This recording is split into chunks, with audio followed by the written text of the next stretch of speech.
Fauz billahi minash shaitanir rajim. Bismillah rahmanir rahim. So the month of Ramadan, and this month right now it's called Rajab, and we already spoke about Rajab. This is a sacred month, one of the sacred months. And how many sacred months are there in Islamic calendar? Four. This is one of them. Three are consecutive: Zulqada, Zilhajjah, Muharram, and the other one is right now which going on, Rajab. So what you have to do in the Rajab, you don't have to fight, you can't be mean, because it was mentioned not to have fight. And we are not going on war, or we are not going to fight, isn't it?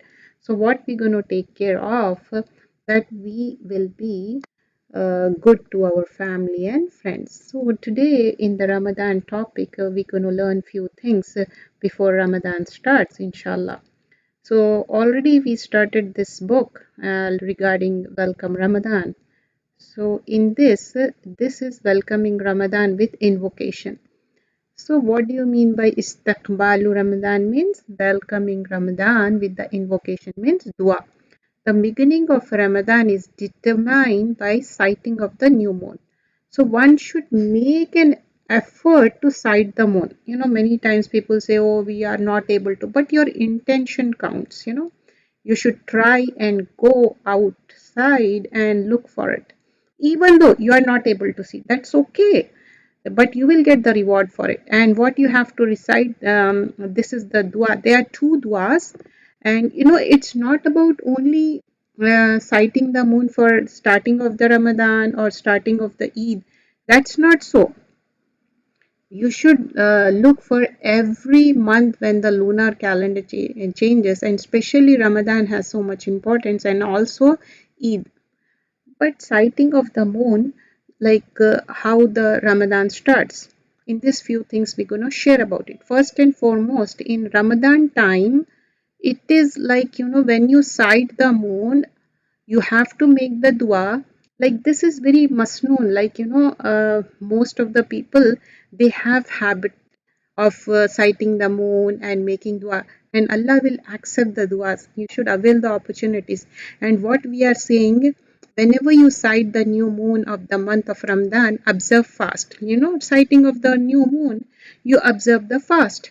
And when you sighted the new moon of Shawwal, break it. If the sky is cloudy for you, then observe fast for 30 days. So this is mentioned like regarding how you should sight the moon and start Ramadan, and then how the Ramadan stops. So the month of Ramadan starts with the joy, isn't it? We are happy, we are fasting, even though we fast for 29 or 30 days. Like, for us, for especially girls and women, it will be like, hardly we could fast 20 or 21. Like, many times it happens like a period comes in the starting and end, we miss 10 or 8, depends person to person. We miss that. We have to make up that miss fast, right? And now the month of Ramadan starts with the joy, supplication, and make the following invocation. So this dua is not only for sighting the moon of the Ramadan, this dua is for every month. Now Rajab, when Rajab month end, Shaban starts, that time also you can make dua. And especially here, mentioned for the Ramadan, it doesn't mean exclusively for the Ramadan. This is for the sighting of the new moon. You understand? After Maghrib, the moon will come out, and with the new moon, lunar calendar starts. What is the difference between lunar and solar?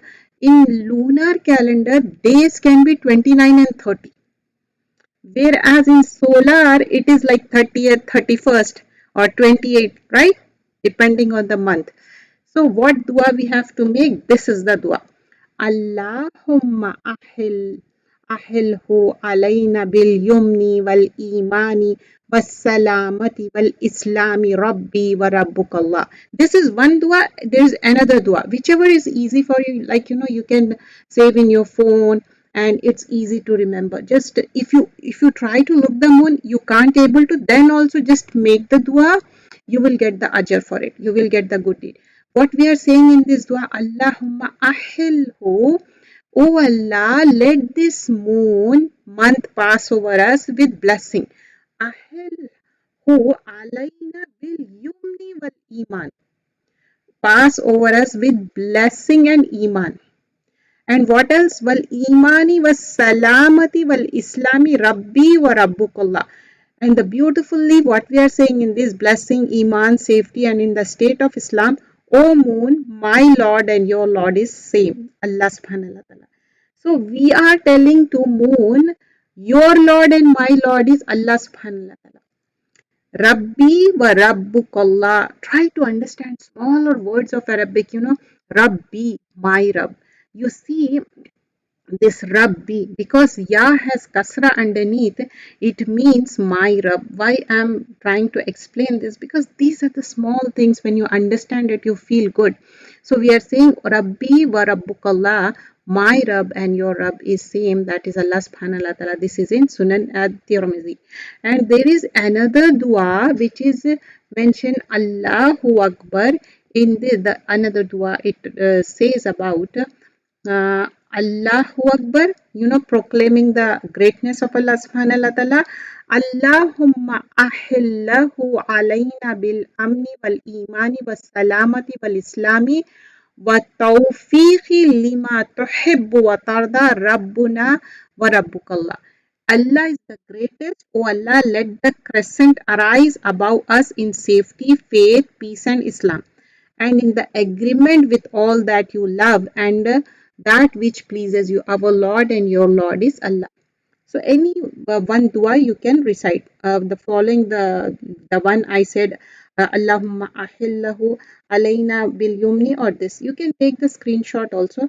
Whichever dua is easy for you, you can recite that dua, inshallah. Though now you can see both the duas, you can take the screenshot for this. So this is the dua we have to, as I mentioned before, if you can't able to, then also you recite it. That also good. You will get the reward for it, inshallah. So Ramadan is a month of blessing. Okay. So today we're going to learn the ayahs of today's class also same regarding the Ramadan and how we have to take care of the Ramadan, because you remember in Suratul Bakhra, we were learning that. But before going to the lesson of tafsir, first we're going to do about Sira. You remember we started a book called When Moon Split. So we learn about last week, we learned when Halima Sadia, she took Muhammad Sallallahu Alaihi Wasallam to her home. So what happens from there? We're going to learn. Halima Sadia asked to keep Muhammad Sallallahu Alaihi Wasallam longer. Before that, the journey was mentioned, like Halima Sadia, how she took. You remember nobody was taking Muhammad Sallallahu Alaihi Wasallam. Why is it so? Nobody was taking him because his father and mother, like, his father died, and his grandfather, they were thinking like he can't give much money, because people, they do it for the money. So Halima, now when she took the decision like, I want this child, I want to take home. So in the care of Halima Sadia, today's lesson, it was customary among the citizens of Makkah to put their newborn in the care of Bedouin women who would raise them. Who is Bedouin? Like, those who live in the suburbs, they are called Bedouin. Raise them for a couple of years in the desert. Why they do it in the desert? They take it because they want to give some good values. The Meccans believe that the unspoiled, rugged desert environment would make their children strong, hardy, and upbringing among the Bedouins ensured that the children would learn the purest form of the Arabic language. I mentioned before also, they want the exactly same Arabic language. Even, some people, they are very particular about their language. So here, talking about the Arabic Peninsula, they want exact that they want to speak in that manner. And Abdul Muttalib was looking for one such Bedouin. So women who would serve as a wet nurse and take his grandson to the desert. So some women from Banu Saad bin Bakr, we are doing Sira, today we are doing part 3 about Halima Sadia. So she decided to take, and so how much money he can give? He said, okay, this is the money I can give. Who? Abdul Muttalib, the granddad of the Muhammad Sallallahu Alaihi Wasallam. But Halima bin Abu Zoeb had also come to Makkah that day. Like, she didn't get any children to take to the nursing. Like she was empty-handed that day. Nobody was with her. So she thought she could not adopting, taking the child for taking care as a nursing, and taking care as a nanny, you could say. And she said, okay, I'll take him. And even though they are not paying handsomely, like not much, but she wants some money, you understand. So Halima was happy and was returning she was not returning empty handed, you understand. Like at least she had something. So that's what she was thinking. So Halima and her husband were very excited and very happy, and they were going back. So what happened, when they were going back, you might have learned this in weekend school. Halima house is unexpectedly blessed. Halima and her husband found their lives changed the moment. They took Muhammad Sallallahu Alaihi Wasallam home. They had traveled to Makkah on a frail sheikh, like a donkey. Now that could barely keep up with their caravan, that the same donkey. Now when going back, that donkey is running like anything. And Halima rode with the infant in her arms. The same animal moved so swiftly that it left the caravan behind. You could understand, like, how it's like a blessing because of Muhammad Sallallahu Alaihi Wasallam. While Muhammad Sallallahu Alaihi Wasallam stayed with Halima Sadia family, house overflowed with the blessing. Halima herself narrated that she brought Muhammad Sallallahu Alaihi Wasallam to her home during a drought. It was like nothing was there to eat and drink. It was a total drought. Her she camel would not give a drop of milk. You could understand if, like, human beings don't have anything to eat, what they can give to the, like a donkey? Nothing, right? But somehow, not only donkey and camel, now they are giving so much milk. Why? Because of the blessing of Muhammad Sallallahu Alaihi Wasallam. And now he is still infant. Remember that Muhammad Sallallahu Alaihi Wasallam is not grown up yet. He is an infant boy. Halima's child would cry the whole night out of the hunger. It was like before Muhammad Sallallahu Alaihi Wasallam came, this was the thing. But now everything is changed because of his blessing. When he came, like now they have milk, she camel is giving the milk, and the she donkey is running like anything. And when they are having enough milk, they can drink and they can serve to their children and so on. So Halima and Haris found it hard to sleep before, like Muhammad Sallallahu Alaihi Wasallam came home.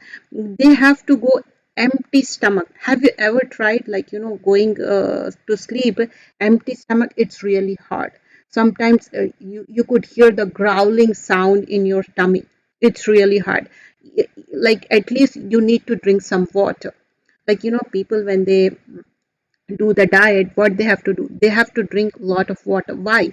Because they have to fill up their tummy, because it will start growling. Then you need something to fill up your tummy, isn't it? So that was the thing here mentioned. Like before, the life was so difficult, but now after Muhammad Sallallahu Alaihi Wasallam came, life is so easy. So things change because of the blessing of Muhammad Sallallahu Alaihi Wasallam. Things changed, however, when Halima Sadia brought Muhammad Sallallahu Alaihi Wasallam home and placed him on her lap, and even her chest was overflowing with the milk. That both Muhammad Sallallahu Alaihi Wasallam and her own children, they had enough milk. And don't think like, right now we have we can make the formula milk, so on and so forth. Those days, the woman who is nursing like the newborn baby, they used to adopt because they can nurse their own children as well as the others. So it was easy for them to do. So that is the thing mentioned over here, because biologically you should understand this kind of thing. Like when a woman give birth to a newborn baby, she could nurse not only her own children and also to the others. If she is nursing to her own children also to the others, it means they are foster brother and sister. So Muhammad Sallallahu Alaihi Wasallam foster brothers and sisters with Halima Sadia's children. Okay, that is the relation between their family and with Muhammad Sallallahu Alaihi Wasallam. And now full of milk, ready to overflow, and everybody had the good food and everything, alhamdulillah. So that was the thing mentioned over here. And here, after that, the life is going very smooth, everything was good. One day, what happened? Um, uh, Halima Sadia felt very good, and she said, I insist, I want to keep Muhammad Sallallahu Alaihi Wasallam for more time. She has to go back, and uh, it's a limited time, and she has to go back with the Muhammad Sallallahu Alaihi Wasallam to the city. But she was insisting, no, I want to keep it more. So when Sadia took him back to his mother, she begged Amina to let her keep the boy longer, because they insist, no, no, you have to come, and we want to see our child. So she has to take to Amina. Who is Amina? Amina is the mother of Muhammad Sallallahu Alaihi Wasallam, and his father is not there, Muhammad Sallallahu Alaihi Wasallam. Okay. And so she was asking Amina, can I keep the boy longer? Why is she saying that? Because lot of blessing, right? And she things like that. Muhammad Sallallahu Alaihi Wasallam is so adorable. He is very, mashallah, very good looking as well. Just like Yusuf al Islam, he also, about him also mentioned, he was very nice and healthy, very nice child, and a lot of blessing. So she pleaded he would grow stronger and healthier in the desert, far away from the, it's a good place. You understand, when you go to suburb, especially in the Asian countries, like lot of trees, fresh air, and you can pluck the tree like fruits and eat it. You can enjoy that moments, right? That's what she was saying to the mother of Muhammad Sallallahu Alaihi Wasallam. So what happened 2 years later? However, a strange event occurred. Somehow they agree, okay, you can take the child. So that is the event which occurred was Muhammad Sallallahu Alaihi Wasallam chest was open. This was the first open heart surgery. So Anas bin Malik, who is that Anas bin Malik? He's a Sahaba. He's narrating this hadith. He says that one day Muhammad Sallallahu Alaihi Wasallam was playing with some children near Halima's house. Jibreel appeared, who angel Jibreel, and made Muhammad Sallallahu Alaihi Wasallam lie down. He then opened up the chest, took out his heart, and extracted a lump of flesh from it, saying, "This is the portion of Shaitan." Then he put Muhammad Sallallahu Alaihi Wasallam heart in a golden tray filled with Zamzam water, wash it and replaced in his chest. You understand? He took out the heart, he washed it, he removed the shaitanic part from it, and he replaced it. This is like an open heart surgery. And how he washed it? He washed it with Zamzam water and placed it back. And after looking this, everybody was shocked, and their faces become pale, their children and also Halima herself. So after that, it's really hard for them to keep Muhammad Sallallahu Alaihi Wasallam, isn't it? So then, inshallah, the next class we'll see about Muhammad Sallallahu Alaihi Wasallam time with his mother. So today's lesson, as I mentioned before, we are doing Suratul Baqarah, and in that we are doing particularly the ayahs about Ramadan. So in this, Allah subhanahu wa ta'ala mentioned about the Ramadan, شهر رمضان الذي أنزل فيه قرآن هدى للناس وبينات من الهدى والفرقان. So Shahru Ramadan means the month of Ramadan. The month of Ramadan is that in which Quran was revealed. Why Ramadan is so important? Because in that month Quran was revealed. And what is the Quran? Here it's mentioned قرآن أنزل القرآن هدى للناس وبينات من الهدى والفرقان. So here it says Quran was revealed. Quran is a guidance for the people and clear proof of the guidance and criterion. Furqan means criterion, which can distinguish between right and wrong. So whoever sides the new moon of the month, whoever sides the new moon means which new moon? Talking of the starting of the Ramadan. Let him fast. It means, you saw the moon in the evening, in the night, and then it was declared, okay, from tomorrow it's a Ramadan. So you have to wake up in the suhoor and your fasting start. That's what it mentioned. Whoever, like now the exceptions are given, and before previous, there was a ayah in that also it's mentioned, but there is a difference in the previous ayah and this ayah. I will tell you later. So let him fast whoever is ill or on the journey, then equal number of other days. We already spoke about it. Like there are two exceptions, whether you are on journey, whether you are sick. You have to do it later. You have that choice. Allah intends for you ease and does not intend for you hardship and wants for you complete the period and to glorify Allah for that to which He has guided you, and perhaps you will be grateful. So you have to be thankful, and so that you give thanks to Allah subhanahu wa ta'ala. Why? Because you completed your Ramadan period. And I explained you in my previous class. I'm just doing this ayah quick review. Already we did this ayah. Like this is the month of Ramadan in which Quran was revealed, and like despite the hardship you fast and you do complete your fasting. And I mentioned what is the different type of sickness can be two three types. One is like normal routine type. You are sometimes feel fatigue and you are not feeling well. That is a okay type, still you can fast. The second thing is like you have a severe headache and you think you can fast, but it's really hard, so you can leave. And the third is very severe. You are just not able to do it. It's just not in the Ramadan time. Every year, like the people who are old age or they have particular kind of sickness. It can be sugar or high BP, low BP. It can be anything which is very hard for them to do it. Then they are the people who are exempted are the people who are pregnant, because one pregnancy after another, they have infants, and also those who are nursing, the old people, those who are very weak. Sometimes people like they can be very young, but still they have some kind of problem. Like what if they are sick? Like for example, they have particular kind. These days, many youngsters also they have sugar problem, and for that they have to take the medication. If they are taking the medication during the suhoor time and they are good to go, that's fine.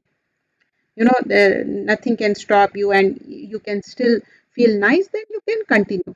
But with such kind of sickness which make your fasting difficult, you understand, then you should stop. It can be high fever, it can be any kind of like a stomach ache or so on and so forth, it could be okay. And here in this mention, Quran was revealed in this month, means this Quran talking about the original copy which is in Lohe Mahfuz. Allah subhanahu wa ta'ala has the original copy. But in how many years the Quran was revealed? In 23 years. But here it's mentioned Quran was revealed. This is the original copy it's talking about, which Allah subhanahu wa ta'ala has. Okay. And Inna anzalna fi laylatul qadr. Laylatul qadri khayrum min alfi shahr. So in that it's mentioned tanazzalul malaikatu ruhu fiha bi iznihi rabbihim min kulli amr salama hatta matlal fajr. Like how in the Lailatul Qadr, like last 10 days of the Ramadan, it can be any odd night when Lailatul Qadr will happen, and that time Allah subhanahu wa ta'ala says I send the Quran. And there is a special night in the Ramadan which is Lailatul Qadr, and in that Lailatul Qadr Allah will send the angels and the whole world will be surrounded with the angels just like pebbles. And here talking about Quran was sent, then this is a guidance for the people and it's a clear guidance. And whoever witness Ramadan means whoever is sound and healthy. What about the people who are in period? They shouldn't fast. They can do it later because it says Faman Shahida Minkum Shahra Falyasumhu. If you find the Ramadan, you are witnessing it, you are okay, then do it. But if you have period, you have to do it later because Waman kana maridan aw ala safarin, who is marid, who is sick, who is not well, They have to, and they are on the journey also. You have to understand, like you are going from one place to another place, just 3 hours, 4 hours, you are good to go. You can still fast. But what if you are traveling internationally? It's really hard. Don't make your life hard, because when you travel internationally, you can't keep the track of the timings. Believe me, it's really hard. You can still pray, of course, you can, but you are not able to keep the track. Geographically, it changes so much. Sometimes it happens, like, before the flight starts, almost the like breaking of the fast, that's fine. But once it starts flying, and you are crossing the border, you don't know when you have to break it. You understand, the things will be very difficult for you. And min ayyamin ukhar means whatever you miss fast, whether it was because of journey, because of the sickness, you have to do it later. Even in the, like, in the period, you have to do it later. If you are fine, then you have to. And Allah says, yuridullahu bikumul yusr. Allah want easy. And if you go detail in the yusr word, it means it is able to do it. You can do it. It's not difficult at all. Okay. Wala yuridu bikumul usr. Allah don't want any difficulty. Wala tukmilu idda. So when you completed it, wala tukabbirullah, and proclaim the name of Allah subhanahu wa ta'ala. When you proclaim the name of Allah subhanahu wa ta'ala, in that, at the time of the Eid, when we go out for the Eid, what we say, Allahu Akbar, La ilaha illallah. Why we are proclaiming the name of Allah? Because Allah is great. Allah ma hadakum, and we are saying, Allah, I'm so thankful to you, you guided me. Are we going to be boastful? Oh, I fasted so many days. No, Allah says, be thankful to me. وَلَعَلَّكُمْ تَشْكُرُونَ. Tashkurun is from shukr, be grateful. So when we complete our days of Ramadan, what we should do? We should be thankful to Allah subhanahu wa ta'ala. So today's new lesson is وَإِذَا سَأَلَكَ إِبَادِي أَنِّي فَإِنِّي قَرِيبٌ إِنِّي قَرِيبٌ أُجِيبُ دَعْوَةَ الدَّاعِ إِذَا دَعَانِ فَلْيَسْتَجِيبُوا لِي وَلْيُؤْمِنُوا بِي لَعَلَّهُمْ يَرْشُدُونَ. So here it talks about, when my servants ask you, O Muhammad sallallahu alaihi wasallam, concerning me, indeed I am near. I respond to the invocation of supplication when he calls upon me. So let them respond to me by obedience. Believe in me, that they may be rightly guided. So here, why Muhammad sallallahu alaihi wasallam has been mentioned? Because this is mentioned through Wahi. Before also I told you, everything whatever here it's mentioned, it's through Wahi, through the revelation on Muhammad sallallahu alaihi wasallam, and that's how we understand. Wa iza, and when. Sa'alaka is from Seen Hamza Lam, he asked you. Ibadi means my servants. فَإِنِّي, so indeed I, Qarib means near. We use this same term in Urdu. Many words which we say in Urdu, even though you understand, you don't say it. I understand that. So you could relate that word. Qarib is for near. Ujibu is from Jawab. I respond. Who respond? Allah respond to us. When we ask Allah subhanahu wa ta'ala, I want this, Allah will respond. Da'wata is call. Da'i is the caller. Iza, whenever, Da'an, he called me. So Sa'alaka, Seen Hamzalam. You is Prophet Sallallahu Alaihi Wasallam here. And when they ask Prophet Sallallahu Alaihi Wasallam, Ibadi is the plural of Abd, means my servants. So everyone is the servant of Allah. We all are Ibadi. We all are servant of Allah. This is Ibadi. So here, when talking about everyone is abd of Allah, but when he says specifically my servants, that implies they are special servants who are his true servants, who believe, worship him alone and obey him. You understand, like exclusively my slaves. Anni, about me. What does it mean? When it says, when my servants ask about me, Allah is giving so much importance. Just imagine, you all are asking one to one to Allah subhanahu wa ta'ala. Okay, I'm asking to Allah, and Allah is responding exclusively to me.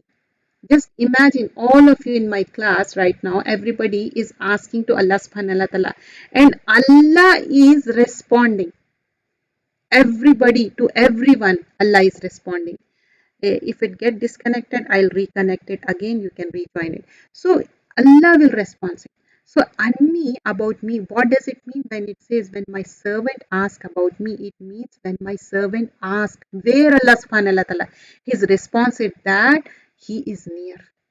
Some says that it is regarding Allah's qurb, how near he is. Some of the companion ask the nearness of this. We should talk to him in a whisper tone, or he is far. The companions are saying, should we say dua in a louder voice or should we whisper? So they are asking. This was asked by one of the Bedouin. I told you who Bedouin is. Bedouin means the person who is from the suburbs. They don't know much about it. So once a group of Jews said, Allah subhanahu wa ta'ala is very high above and there are seven heavens in between. So how can Allah subhanahu wa ta'ala hear? Jewish people are saying that. But Allah can hear because He's Harib, He's close in His knowledge, His awareness in His hearing. There is no need to shout. You can directly ask Allah subhanahu wa ta'ala. He is closer to us than our jugular vein. Just touch your jugular vein. How close it is. Can you touch it right now with your finger? Yes, of course, right? That's close he is. But where Allah subhanahu wa ta'ala resides? On Arsh. He, like some people, they have believed Allah is everywhere. No, no, no. Don't say that. Allah's qurb, like Allah knows about it, but where Allah resides on Arsh does not mean in the physical sense, but rather in His knowledge. You understand? There's a hadith Imam Ahmad reported that Abu Musa al-Ashari said, we were in the company of Allah's Messenger sallallahu alaihi wasallam during the battle. Whenever we would climb a hill or go to high place, we would say Allahu Akbar in a loud voice. Prophet ﷺ said, be merciful to yourself. You are not calling on someone who is absent or deaf. You understand? Some are being very loud in voice. So Allah's Messenger ﷺ said, no, don't shout that way.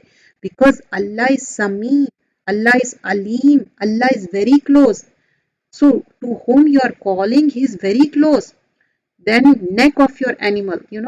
In this context it is mentioned neck. In the other context it was mentioned jugular vein. So am and my servant think of me, I am with him whenever he invokes me. What do you mean by whenever we invoke? Means we make dua, Allah subhanahu wa ta'ala, please, I want this. So Allah answer it, right? Only three things will happen in the dua. First thing, Allah will answer ASAP, immediately.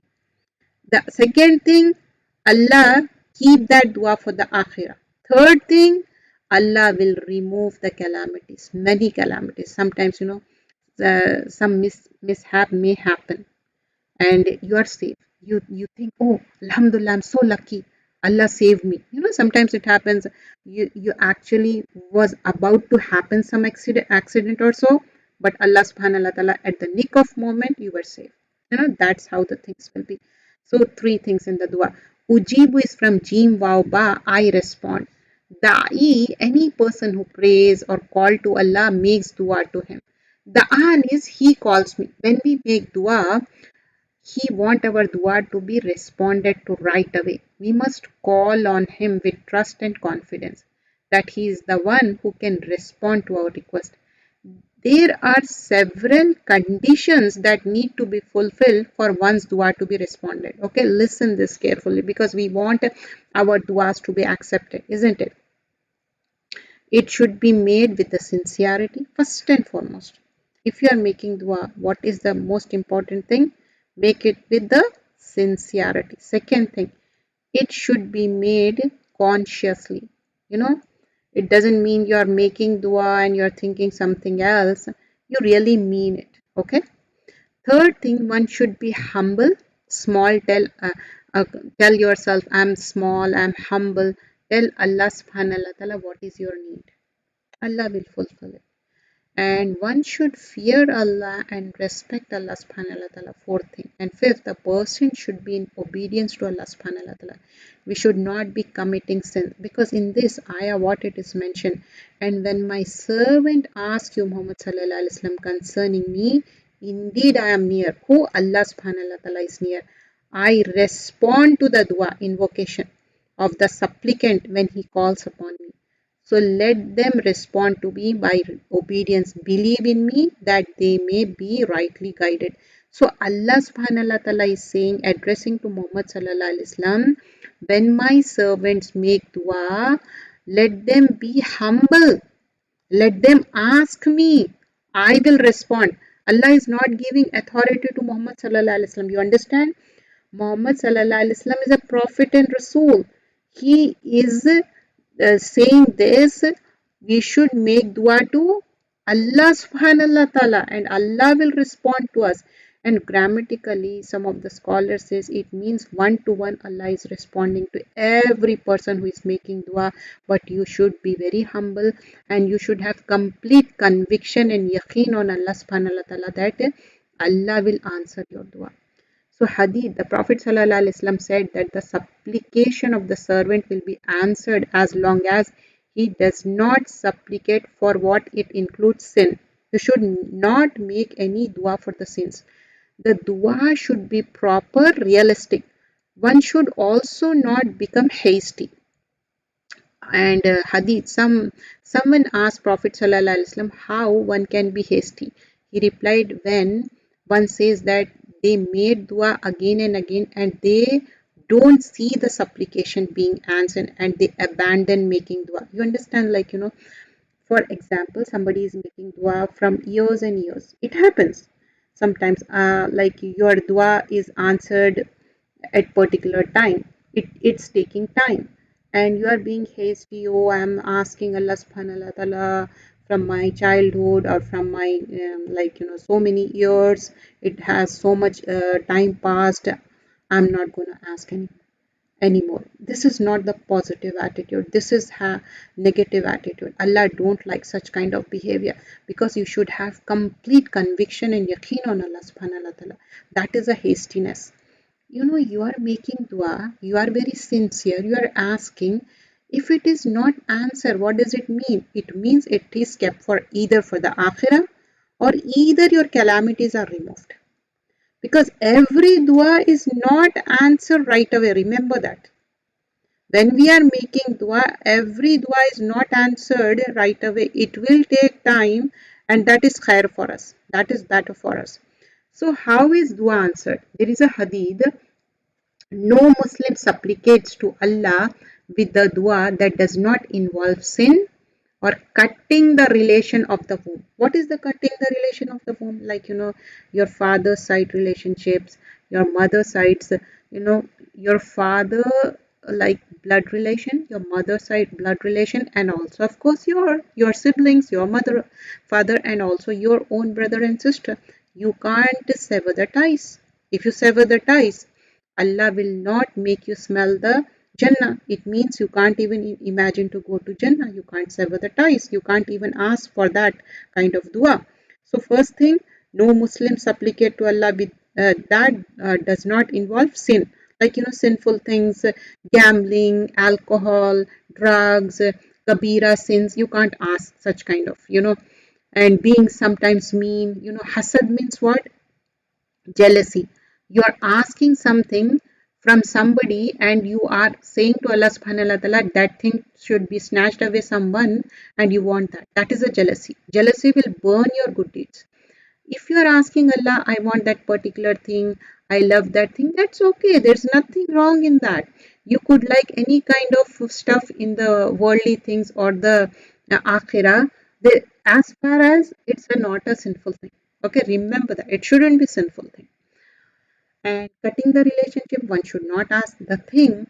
Allah subhanahu wa ta'ala will grant him one of the three things which I mentioned before. Allah will respond right away, keep it for the akhirah, or Allah will remove your calamities. Any of this one, not anything more or less. So we should have complete conviction and yaqeen. Fal yastajibu means it's from jawab, jim wow ba. Jawab is to respond. I'm asking something to you and I'm asking a question and you are giving the jawab. You are giving me answer. You understand? That is a jawab. That is a response, isn't it? Jawab is to respond. Allah subhanahu wa ta'ala is qareeb to us, very near to us. He knows and respond to the caller. So Allah subhanahu wa ta'ala is very near and he is responding to the caller means Allah is very close. He answer to everyone.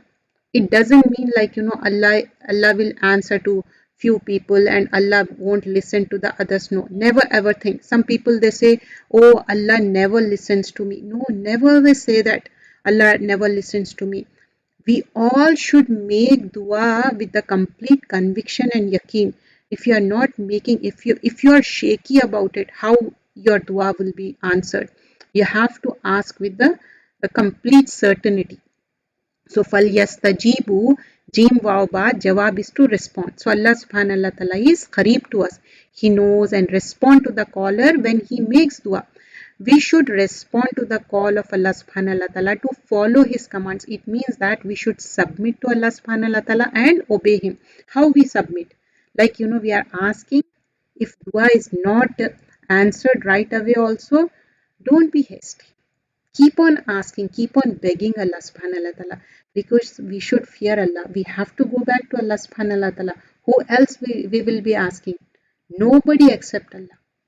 So if some dua it's taking time, Allah knows best time to answer. We don't know. One thing we ask, one thing Allah does. So whatever Allah does, that is the best for you. One thing we plan, okay? The other thing, Allah is the best planner. Allah is Mudabbir. He is the best of the best. He does it good for you. While you know, we should believe in Allah subhanahu wa ta'ala and believe that He is near and He responds to our call. We should refrain from disobeying Him.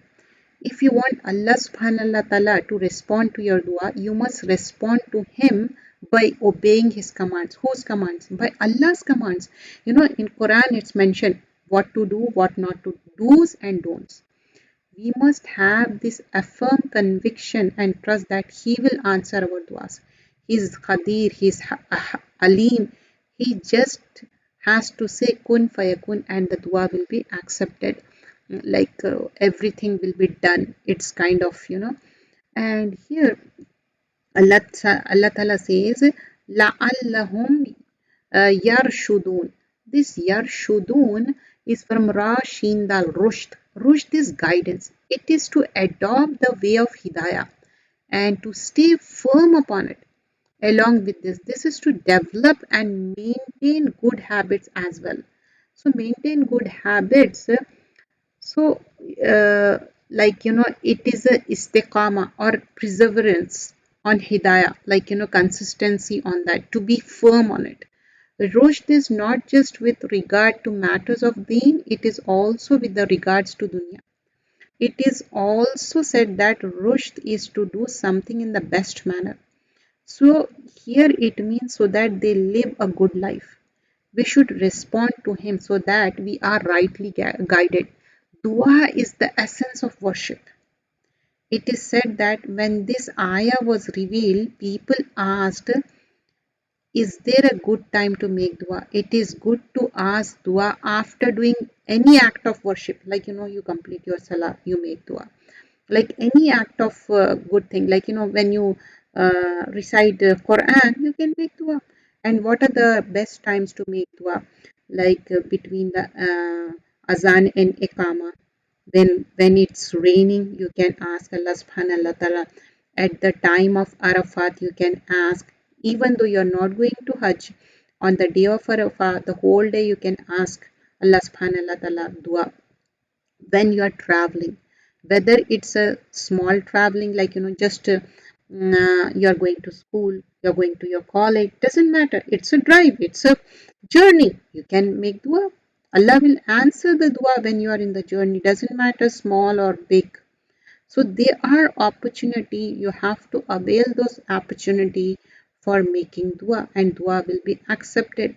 And we have seen how the three things will be. So Sahaba would even make dua to Allah subhanahu wa ta'ala for tying a shoelace. It's a petty thing, right? Shoelace, when you tie it, for that also they make dua. And believe me, anything, for example, you are doing a particular task on your laptop, okay, you're doing your assignment or you're stuck up with something, and you ask, you make dua. That moment of time, don't get so much involved and get irritated and you're not doing the way you want, right? Take some time, get get up that moment of time, make wudu. If it's salah time, do the salah, or if you're not in a state of doing the salah, just take some time, take a pause and make dua and come back. Believe me, you could do best of the best. That's what I used to do. You know, sometimes you get stuck up and you are not able to do the way you want it. Say, take some time. You need that quality of doing it, because don't compromise on quality, whether it's your school task, whether any kind of upcoming exams or so. Don't. Give your 100%. Rabbi zidni ilma. Oh Allah, increase me in the knowledge. So make dua, and for small things, believe me, Allah will guide you. Because a believer's weapon is what? Dua. Dua has so much importance. And Allah will make things so easy, you won't even believe how the things will be. So the next ayah is a longer ayah, and the zest of it we will see. In this, it was mentioned like it has been made permissible for you the night preceding fasting to go to your wives. You know, the relationship of the husband and wife. So we don't have to go into that much depth. Just try to understand what are do's and don'ts. That is the important thing you have to understand.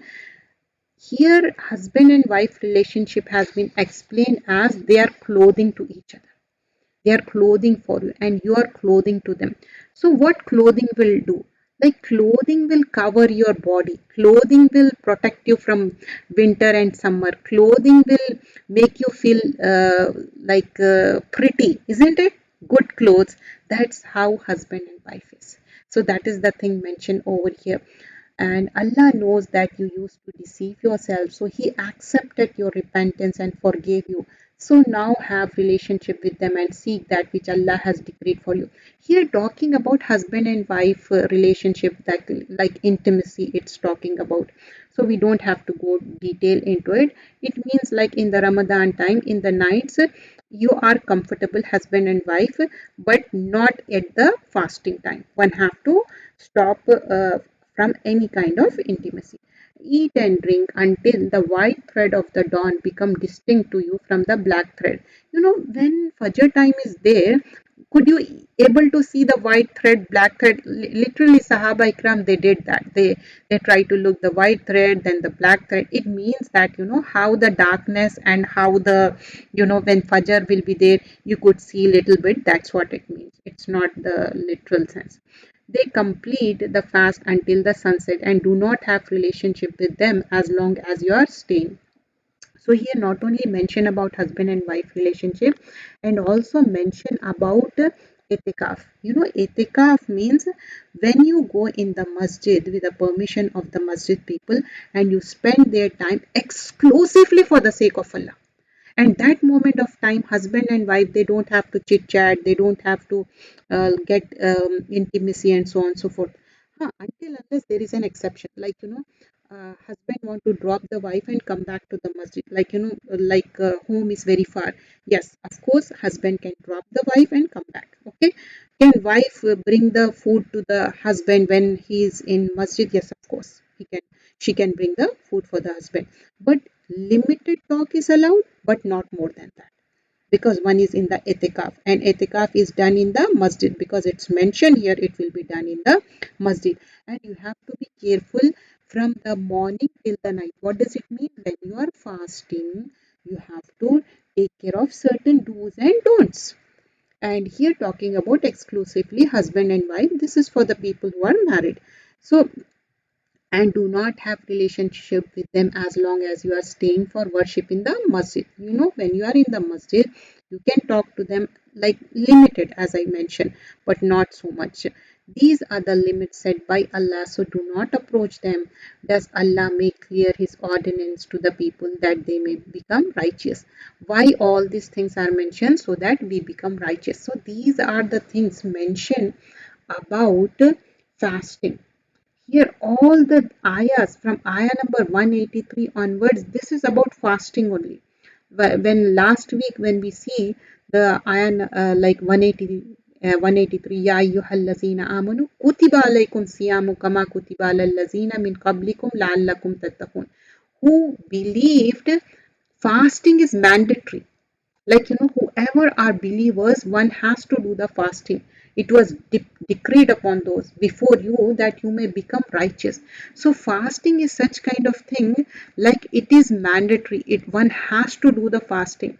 So it was there even before, like, Muhammad Sallallahu, it's not for just the ummah of Muhammad Sallallahu Alaihi Wasallam, it was before also. Before means, like Dawood al Islam, he used to fast every alternate day, and it is mentioned in ayah number 184, only it is few number days. So if you are ill journey, you can make the equal number later on, and Allah want easy for you, not difficult. And if you're not fasting, and you should give the ransom to the poor people, feeding the poor people, like, each fast, how many times food you have to give, at least uh, give good money or the good food for the, how many times we'll eat in a day, two times at least, right? Two or three times, depends on that. So you have to do that, even though you pay the money. But when you're fine, like, your period has been over, then you can fast. There's nothing like, you shouldn't fast or so, no. Even like, apart from the period, when you're sickness, you gave the money, but you have the opportunity to fast, of course you should fast it.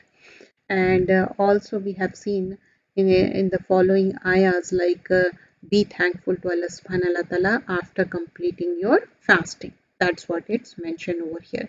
So this was the Suratul Baqarah, and inshallah in upcoming classes we'll go detail and we'll see more things inshallah.